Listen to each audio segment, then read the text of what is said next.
Okay, good afternoon, everybody. Um, Good afternoon, and for those of you who I am seeing for the first time in a while, good to see you. I've been unable to get back to just kind of doing this training on a regular basis, and just between the Camtasia launch and then going out of town and then being sick, it's been a little tricky getting back to this. So without further ado, I want to just do a recap of what we've been talking about over, when we started this series on working with PLR video. And, we're talking about, doing this in a way that allows you to use video in almost in the same way that someone might use text, or someone might use a PDF. You want to be able to customize it so that it makes sense that it's coming from you. And so that's always the trick with video is, you're hearing somebody's voice. You're also seeing somebody else share their screen. You're seeing somebody else doing the demo. And so the question is going to be then, how do you add credibility? How do you make it yours so that, a person would want to come back and get more from you, right? And so let's kind of recap what we've been talking about here. I talked about why use PLR video. Of course, one of the reasons why, remember, is it's easy for people to consume on mobile. So somebody's out and about, maybe they're in line, they're waiting, maybe they're at the gym, maybe they are just kind of in a place where all they have is their mobile device. And so video is easy to consume, and it's an easy way for them to be able to get the content.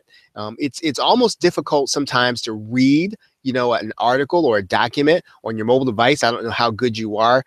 I find it a little challenging to read articles on my iPhone. So that's going to be the same case with everyone. And I think that's one of the reasons why people like to view video content. It's also easy to view passively, and this is a negative thing that I'm trying to say here. You don't have to be fully engaged, right? You can take in good content, you can actually get something from it, you can do it passively. So in other words, that's another reason why you want to have something going on video, even if you are a writer, even if primarily the way you communicate is blogging. You got to engage with content. Sometimes people just don't want to do that. Doing video helps you to establish a connection. People can hear you emote. They can hear you. They can hear your emotions. They can hear your inflections. And so video is easy to be able to establish a connection with people. Video increases the perceived value of your information, and that's something that you already know. And it also increases the time on your site. Somebody's got to sit down and watch a video. They're unlikely to be able to just kind of scan. They're going to scan your article. They're going to skim your article. Most people do that. Well, I think we all do that.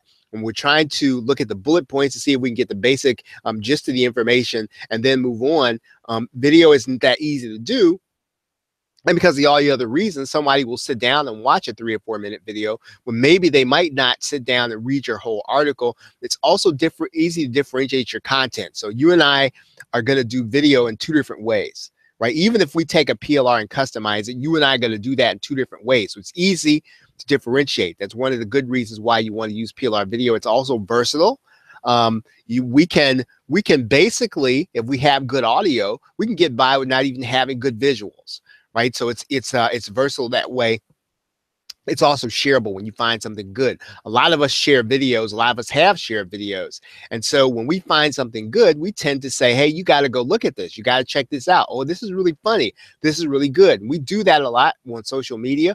We do that a lot even when we're not on social media. We say, hey, you got to really go see this. And so video is shareable. And so so what are the challenges? One of the challenges is that the PLR is not done in your voice, of course, and that is the challenge with PLR video. That if I've already done the tutorial, how are you going to make it and turn it into something yours?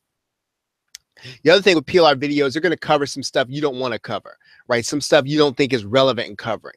And so then the question is going to be then, how do you turn a PLR video into something that's worth your time to you? They may be a totally different gender, right? So in other words, I'm a man, and then the PLR video is done in the female voice. So the question is, how do I do that credibly, right? How do I take their content and make it mine, and yet it's someone who's totally different. They may not be engaging, and there's a lot of that in PLR video. Some people just don't know how to make it engaging, or they they may be engaging and you're not. So so you want to be able to take the existing content and turn it into something people are going to be want to listen to. They may not be representative of your teaching. So in other words, you and I might believe two different things about SEO, and I did your PLR videos. And so you're going to get my PLR videos. So how do we make that into something that's going to reflect who you are, and yet you be able to leverage the work? That's one of the challenges of using PLR videos. The PLR video could be out of date, right? You may have bought it maybe 2 or 3, 4, 5, 6, 7 years ago in some cases.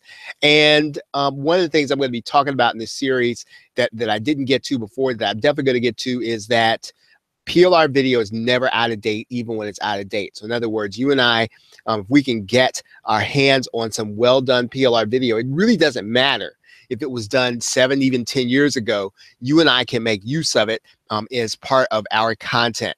The PLR may not have our branding, and most PLR video is going to come with generic branding. It's going to come with a plain, sort of, if they're doing PowerPoint, it's going to come pretty plain. They should have removed any references to themselves. So it's not going to have your branding. So that's a challenge that you got to take that video and you got to rebrand it. Right now, there are ways to do that, like watermarks and other things, but even then, and then they may have some branding you don't like. So in other words, maybe some of the phrases they use are not the phrases you would use. You have some specific ways that you say, or that you talk to your clients about certain topics. Maybe you have certain terms used for copywriting. Maybe you have a certain term you use for headlines. And the person who did the video, well, they don't know what you do, so they just call it a headline, and it doesn't brand you. And so that's one of the other challenges with PLR video. And so we talked about some basic steps, right? This is what we'll be talking about in the series. Now, I'm not going to start the whole series over, but these are the things that we talked about doing. These are the steps to customizing PLR video. Remember, you always want to get PLR video with engaging audio. That's important. Even more important than the visual, believe it or not, is the engaging audio. We can redo, bad visuals. We cannot redo bad audio. So you want to make sure that the audio is engaging, right? It makes you look good. It makes people want to listen or watch a video again. Make sure it's good instruction. At minimum, it ought to be something that you would want to learn from, that you feel like, okay, I can stand behind this, even if you don't necessarily agree with anything. It has to be good instruction. And then you're going to record a contextual front bumper. We talked about that before. You're going to record something that brands you, and you're going to stick it on the front of the video. Now, we talked about what that is, but this is kind of an important step. And I personally think you ought to do this with every video. Some people mention that they don't really have time to do this for every video. Maybe they might want to do it for an entire set of videos. And in some cases, maybe their entire inventory. Now, again, I think you ought to record a contextual front bumper for every video, right? And the same thing is going to be true for your contextual back bumper with a call to action. Because if I buy a PLR video on Facebook, right, I need to contextualize the call to action to Facebook stuff, right? I don't want to send them to a general offer. I want to send them something that's going to be relevant to the video if I really want it to make money for me. And so that's one of the reasons why it's always going to be worth your time to record a contextual back bumper with a call to action. It's also going to be worth your time if you go through the process we're talking about here, that I started talking about before, that we're gonna kind of finish, is you can actually record some videos because you've already put your voice there. If you put your voice on the beginning and end of every video, then it's going to be easy for you to go and then add the videos that need to be added. Maybe the PLR course doesn't go as far enough into your niche. Well, that's where you come in, right? You're going to add those and record those additional videos. And then the process of getting them ready, right? Uploading all the videos to YouTube and then splicing them together with a YouTube editor. We are going to do that, right? We are going to do that. And then downloading that new video from YouTube, right? Downloading the edited video from YouTube, and then bundling up that new video, right? Bundling it up, getting it ready to be used with to be used within your content, bundling it up to deliver to your customer. That's going to be another point. And then also, you and I should be cross-posting the new videos. For example, like today, I could not get my software to work with Facebook Live, but the point of this is that even if I do it on Facebook Live, I need to cross-post it at minimum to YouTube, and then I need to cross-post it in LinkedIn, and then I need to tweet it out. Different people are going to experience your content in different ways, and so we need to be cross-posting our new video when we get it, depending on what we're using it for.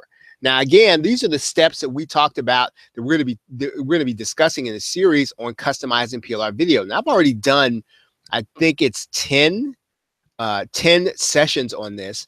So if you're looking at this in the fan page, you're going to want, I'm sorry, the Facebook group, you're going to find those other videos. If you're watching this on the YouTube channel, there's a playlist where I've got all of the other videos that I've done. And like I said, the only reason today that I'm kind of doing a recap is because it's been so long since I've done one, right?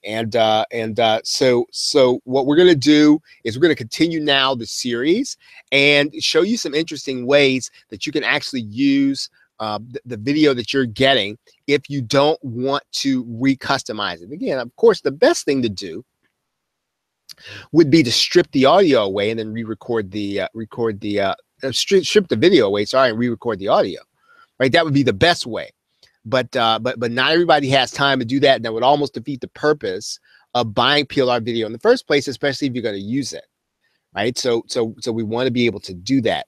Now let's see, I'm in YouTube, but I'm going to check to see if there are any questions in the group. So I don't see any questions, but if you have any questions, if you want to write them here in the Facebook group someplace, I'll see if I can answer them before I go.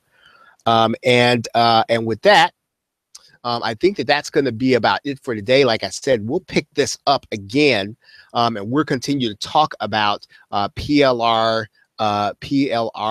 video. Any questions? Any questions? Okay. That's about it for today, everybody. So thank you very much for being here, and I hope that this is helpful for you. Have a great day and a pleasant tomorrow. Take care.